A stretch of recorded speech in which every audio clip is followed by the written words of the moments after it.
Hey everybody, मैं हूँ प्रिया और आप देख रहे हैं फिनोलॉजी लीगल। इससे पहले वाले वीडियो में हमने जाना था कि इंडिया में सिटीजनशिप का जो इशू है वो दो जगह डिस्कस किया गया है, कॉन्स्टिट्यूशन ऑफ इंडिया और सिटीजनशिप एक्ट में। कॉन्स्टिट्यूशन में सिटीजनशिप का इशू डिस्कस किया गया है 5 से लेकर 11 तक के आर्टिकल्स में, पर ये जो पूरा पार्ट है ये सिर्फ एक क्वेश्चन आंसर करता है। क्या कि 26 जनवरी 1950 को कौन कौन इंडियन सिटीजन होगा। इस एक क्वेश्चन के अलावा बाकी सारे क्वेश्चन डिस्कस किए गए हैं सिटीजनशिप एक्ट में। और मार्क्स पर्सपेक्टिव या एग्जाम के हिसाब से भी देखें तो सिटीजनशिप के इशू के लिए कॉन्स्टिट्यूशन नहीं, सिटीजनशिप एक्ट ज़्यादा इंपॉर्टेंट है। तो आज की इस वीडियो में हम इस एक्ट को कवर करेंगे। अब ये देखते हैं कि जो सिटीजनशिप एक्ट है ये क्या करता है। तो बेसिकली सिटीजनशिप एक्ट एक्विजिशन के 5 और लॉस के 3 तरीके बताता है। एक्विजिशन के 5 तरीके हैं वरुण धवन की movie Badrinath ki Dulhania, birth, descent, registration, incorporation of territory और नेचुरलाइजेशन। वहीं लॉस के 3 तरीके हैं रिनंसिएशन, टर्मिनेशन और डेप्रिवेशन। लॉस की जो 3 तरीके हैं ये बहुत ही सिंपल और आसान है। सबसे इंपॉर्टेंट है एक्विजिशन के 5 तरीके, उनमें भी नेचुरलाइजेशन का प्रोसेस। चलिए इन्हें समझना स्टार्ट करते हैं। और अगर आपको ऐसा लगता है कि 2019 में जो अमेंडमेंट एक्ट आया सिर्फ वही इंपॉर्टेंट है, तो ऐसा नहीं है। सिटीजनशिप अमेंडमेंट एक्ट बहुत सारे और बहुत मेजर अमेंडमेंट एक्ट्स इंकॉर्पोरेट करता है, जिनमें से सबसे इंपॉर्टेंट है 1986, 92, 2003 और 2005 के अमेंडमेंट एक्ट्स।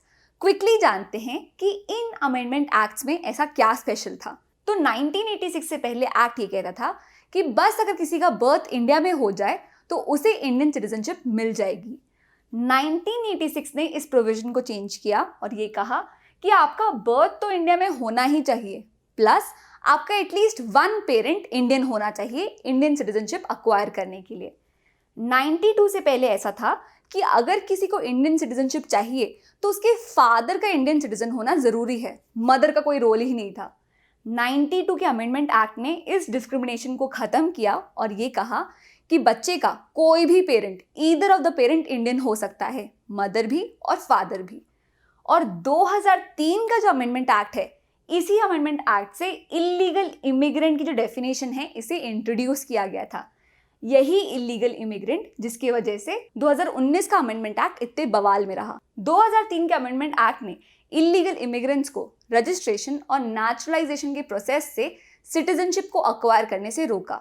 इसके बारे में हम आगे वीडियो में जानेंगे। और 2005 के अमेंडमेंट एक्ट ने OCI मतलब ओवरसीज सिटीजन ऑफ इंडिया के प्रोविजंस में मेजर चेंजेस लाए। इन सारे ही अमेंडमेंट एक्ट की इंपॉर्टेंस हम सेक्शन वाइज भी जानेंगे। चलिए स्टार्ट करते हैं। एक्विजिशन का जो पहला मोड है वो है सिटीजनशिप बाय बर्थ, जो कि है सेक्शन 3। ये सेक्शन बर्थ के बेसिस पर सिटीजनशिप ऑफर करता है और इस सेक्शन का सबसे इंपॉर्टेंट इंग्रेडिएंट है कि आपका बर्थ इंडिया में होना चाहिए।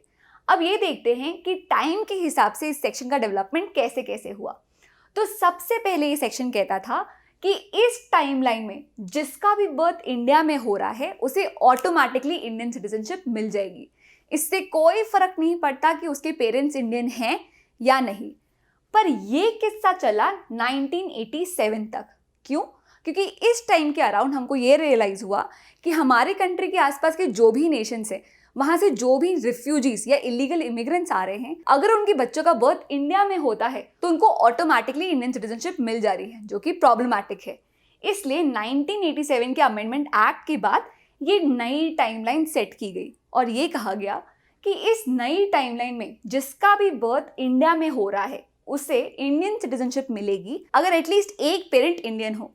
पर इससे भी प्रॉब्लम सॉल्व नहीं हो रही थी और इसीलिए आया 2003 का अमेंडमेंट एक्ट, जो फाइनली ये सेट करता है कि 3 दिसंबर 2003 के बाद जिसका भी बर्थ इंडिया में हो रहा है उसे सिटीजनशिप तभी मिलेगी अगर उसके दोनों पेरेंट्स इंडियन हो या फिर एटलीस्ट एक पेरेंट इंडियन हो और जो दूसरा पेरेंट है ये इलीगल इमिग्रेंट ना हो। अभी इलीगल इमिग्रेंट क्या होता है? सिटीजनशिप एक्ट का सेक्शन 21 भी इलीगल इमिग्रेंट को डिफाइन करता है और ये कहता है कि अगर कोई भी फॉरेनर इंडिया में आए बिना वैलिड पासपोर्ट या बिना वैलिड ट्रैवल डॉक्यूमेंट्स के, या फिर वो पासपोर्ट के थ्रू इंडिया तो आ रहा है पर जितने टाइम के लिए उसको परमिशन मिली थी वो उससे ज़्यादा टाइम के लिए इंडिया में रह रहा है, अगर वो ये सारी चीज़ें करता है तो उसे कहेंगे इलीगल इमिग्रेंट।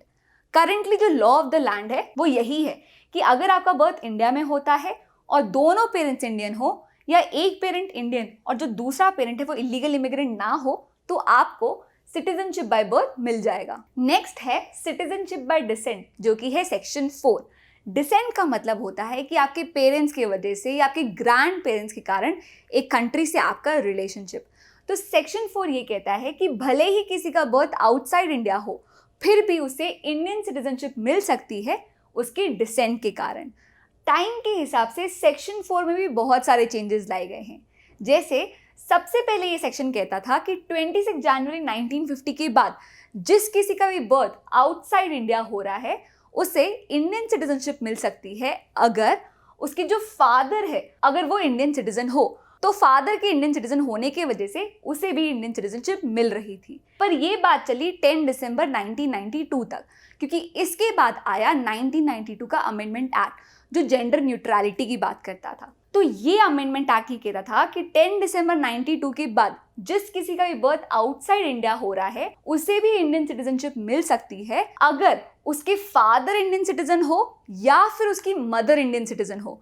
तो इस अमेंडमेंट एक्ट के बाद फादर या मदर के इंडियन सिटीजन होने की वजह से आपको इंडियन सिटीजनशिप मिल सकती थी। पर ये बात भी चली 3 दिसंबर 2004 तक, क्योंकि उसके बाद जो अमेंडमेंट एक्ट आया और करंटली जो लॉ लागू है वो ये कहता है कि 3 दिसंबर 2004 के बाद अगर किसी का भी बर्थ आउटसाइड इंडिया हो रहा है तो उसे ऐसे ही इंडियन सिटीजनशिप नहीं मिलेगी। उसके बर्थ के 1 साल के अंदर ही उसके पेरेंट्स को उस कंट्री की इंडियन कॉन्सुलेट में उसे as an Indian citizen register करवाना होगा, इस अंडरटेकिंग के साथ कि ये जो हमारा बच्चा है, ये जो हमारा माइनर चाइल्ड है, इसके पास किसी और कंट्री का पासपोर्ट नहीं है। और करंटली यही लॉ अप्लाई होता है। तो ये था आपका सेक्शन 4। अब बर्थ या डिसेंट के थ्रू तो बहुत लिमिटेड लोग ही इंडियन सिटीजन बन पा रहे थे, तो इसीलिए इंडियन सिटीजनशिप के प्रोसेस को और वाइडन अप करने के लिए आया है सेक्शन 5, रजिस्ट्रेशन का प्रोसेस, जो कुछ लोगों की कैटेगरी स्पेसिफाई करता है और ये कहता है कि ये जो कैटेगरी के लोग हैं अगर एक एप्लीकेशन सबमिट करे सेंट्रल गवर्नमेंट को तो इन्हें भी एज इंडियन सिटीजन रजिस्टर किया जा सकता है। सेक्शन 5 समझने के लिए इस टर्म को समझना बहुत इंपॉर्टेंट है। ये है PIO, मतलब persons of Indian origin. Person of Indian origin वो इंसान होता है जिसका बर्थ या फिर जिसके पेरेंट्स का बर्थ अनडिवाइडेड इंडिया में हुआ हो, मतलब ब्रिटिश इंडिया में हुआ हो, या फिर जिसका बर्थ या जिसके पेरेंट्स का बर्थ एक ऐसी टेरिटरी में हुआ हो जो इंडिया का पार्ट 15 अगस्त 1947 के बाद बना हो, मतलब आज़ादी के बाद बना हो। जैसे सिक्किम या पौंडीचेरी इंडिया का पार्ट इंडिपेंडेंस के बाद बने, तो वो इंसान होंगे पर्सन्स ऑफ इंडियन ओरिजिन। चलिए अब इन कैटेगरीज में कौन कौन लोग आते हैं ये भी देख लेते हैं। एक ऐसा पर्सन जो एप्लीकेशन फाइल करने के 7 साल पहले से इंडिया में रिसाइड कर रहा हो, या एक ऐसा पर्सन जो इंडिया की बाहर की किसी कंट्री में रह रहा हो, या वो लोग जिनकी शादी इंडियन सिटीजन से हुई हो, या फिर इंडियन सिटीजन के जो माइनर बच्चे हैं वो, या ऐसा कोई भी पर्सन जो फुल एज और कैपेसिटी का हो और जो किसी कॉमनवेल्थ कंट्री या रिपब्लिक ऑफ आयरलैंड में रह रहा हो। नेक्स्ट है एक्विजिशन का सबसे इंपॉर्टेंट मोड, नेचुरलाइजेशन, जो कि है सेक्शन 6। ये सेक्शन कहता है ऐसा कोई भी इंसान जिसके पास ये सारी क्वालिफिकेशंस हो और वो इंसान अगर सेंट्रल गवर्नमेंट को एक एप्लीकेशन सबमिट करे इंडियन सिटीजनशिप रजिस्टर करने के लिए, तो सेंट्रल गवर्नमेंट उसकी सिटीजनशिप रजिस्टर कर सकती है। जानते ही क्वालिफिकेशंस क्या क्या हैं? सबसे पहले, ही should not be subject of a country where Indians are prevented from being a citizen, मतलब वो किसी ऐसी कंट्री का पार्ट नहीं होना चाहिए, उसका सब्जेक्ट नहीं होना चाहिए जहां पर इंडियंस को सिटीजन बनने से प्रिवेंट किया जाता है।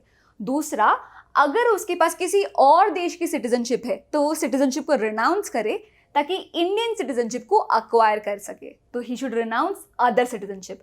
इसके साथ ही डेट ऑफ एप्लीकेशन के 12 महीने पहले ही should be residing in India और involve in service with Government of India, मतलब डेट ऑफ एप्लीकेशन के 12 महीने पहले वो या तो इंडिया में रहे या गवर्नमेंट ऑफ इंडिया की सर्विस कर रहा हो। पार्टली ये करे और पार्टली ये, मतलब partly this and partly that is also permissible. इसके बाद डेट ऑफ एप्लीकेशन के 12 महीने पहले क्या करना है वो तो यहाँ दिया गया है, पर इस 12 महीने के पहले जो 14 साल का पीरियड है, इसमें ही should be residing in India और performing Government of India service. तो इन 14 साल में एग्रीगेट एटलीस्ट 11 साल के लिए उसे ये करना होगा। इसमें भी partly this and partly that is permissible. Next, he should B of good character और 8th शेड्यूल में जो लैंग्वेजेस प्रिस्क्राइब की गई है उसकी उसे एडिक्वेट नॉलेज हो। इसके बाद अगर नेचुरलाइजेशन का सर्टिफिकेट उसे ग्रांट किया जाता है तो he should intend to reside in India, मतलब नेचुरलाइजेशन का सर्टिफिकेट मिलने के बाद उसका इंटेंशन होना चाहिए कि वो इंडिया में ही रहना चाहता है। इसके साथ ही गवर्नमेंट ऑफ इंडिया के पास ये पावर है कि वो ये सारी क्वालिफिकेशंस वेव ऑफ कर दे अगर किसी इंसान ने डिस्टिंग्विश्ड सर्विस परफॉर्म की हो science, art, philosophy, literature, peace या ह्यूमन राइट्स की फील्ड में। तो अगर ऐसा कोई इंसान है जो इन फील्ड्स में डिस्टिंग्विश्ड सर्विस परफॉर्म कर चुका है तो उसके लिए गवर्नमेंट ऑफ इंडिया ये सारी या इनमें से कोई भी क्वालिफिकेशन वेव ऑफ कर सकती है। तो ये है नेचुरलाइजेशन का प्रोसेस जो कि है सेक्शन 6, जो बहुत ही इंपॉर्टेंट है। नेक्स्ट प्रोसेस है बाय इनकॉर्पोरेशन ऑफ टेरिटरी जो कि है सेक्शन 7। ये प्रोविजन ये कहता है कि अगर कोई फॉरेन टेरिटरी इंडिया का पार्ट बन जाती है तो गवर्नमेंट ऑफ इंडिया ये स्पेसिफाई करेगी कि इस फॉरेन टेरिटरी के कौन कौन लोग इंडियन सिटीजन माने जाएंगे। जैसे जब पौंडीचेरी इंडिया का पार्ट बना तो गवर्नमेंट ऑफ इंडिया ने एक ऑर्डर इशू किया ये बताने के लिए कि इस एरिया के कौन कौन लोग इंडियन सिटीजनशिप के लिए क्वालिफाई करेंगे। तो ये है सेक्शन 7। तो ये तो थे एक्विजिशन के मोड्स। नेक्स्ट आता है लॉस ऑफ सिटीजनशिप। एक्विजिशन पढ़ने के बाद लॉस ऑफ सिटीजनशिप के जो 3 तरीके हैं ये बहुत सिंपल लगते हैं। तो ये है रिनंसिएशन, टर्मिनेशन और डिप्राइवेशन, सेक्शन 8, 9 और 10। चलिए इसे क्विक एग्जांपल से समझते हैं। मानिए आप किसी स्कूल में पढ़ रहे हैं और आपने प्रिंसिपल को जाके एक एप्लीकेशन सबमिट कर दिया कि अब मुझे स्कूल में नहीं पढ़ना, तो ये हो जाएगा रिनंसिएशन। और अगर आप वॉलंटरीली जाके किसी और स्कूल में एडमिशन ले लेते हैं तो वो हो जाएगा टर्मिनेशन। और अगर स्कूल के प्रिंसिपल अपने आप से आपको स्कूल से निकाल देते हैं तो वो हो जाएगा डिप्राइवेशन। मतलब जब भी कोई इंसान एक डिक्लेरेशन देता है कि वो इंडिया की सिटीजनशिप छोड़ रहा है तो वो हो जाएगा रिनंसिएशन, सेक्शन 8। पर अगर कोई इंसान वॉलंटरीली किसी दूसरी कंट्री की सिटीजनशिप अक्वायर कर लेता है तो वो हो जाएगा टर्मिनेशन ऑफ सिटीजनशिप। वहीं अगर गवर्नमेंट ऑफ इंडिया अपने आप से आपकी सिटीजनशिप को टर्मिनेट कर देती है तो वो हो जाएगा deprivation of citizenship, section 10। Deprivation कब कब हो सकता है? अगर आपने इंडियन सिटीजनशिप फ्रॉड करके ली हो, ये जो डॉक्यूमेंट्स प्रोड्यूस किए हो उनमें फ्रॉड हो, या फिर आप गवर्नमेंट ऑफ इंडिया के साथ डिसलॉयल हो, या फिर वॉर के टाइम पे अपने एनिमी कंट्री के साथ कम्युनिकेट किया हो, उन्हें कोई इंफॉर्मेशन प्रोवाइड की हो, या फिर इंडियन सिटीजनशिप अक्वायर करने के 5 साल के अंदर आपको 2 साल की जेल हो गई हो। तो इन सिचुएशंस में आपको इंडियन सिटीजनशिप से डिप्राइव किया जा सकता है। ये पावर सेंट्रल गवर्नमेंट के पास है। तो ये थे लॉस ऑफ सिटीजनशिप के 3 तरीके, section 8, 9 and 10। So this was my take on the Indian citizenship act. Constitution के ऐसे ही इंपॉर्टेंट टॉपिक्स के लिए आप मेरे कॉन्स्टिट्यूशन ऑफ इंडिया के कोर्स को सब्सक्राइब कर सकते हैं, जिसकी जानकारी आपको यहाँ ये जो डिस्क्रिप्शन पे जो लिंक है वहाँ मिल सकती है। ऑल्सो लॉ के किसी भी टॉपिक पे अगर आपको जानकारी चाहिए हो तो do suggest them in the comment box. उम्मीद करती हूँ कि आज का ये वीडियो आपको पसंद आया हो। अगर कोई भी क्वेरी हो, कोई भी डाउट हो तो do let me know in the comment box. That's it for now. See you in the next class. Bye bye.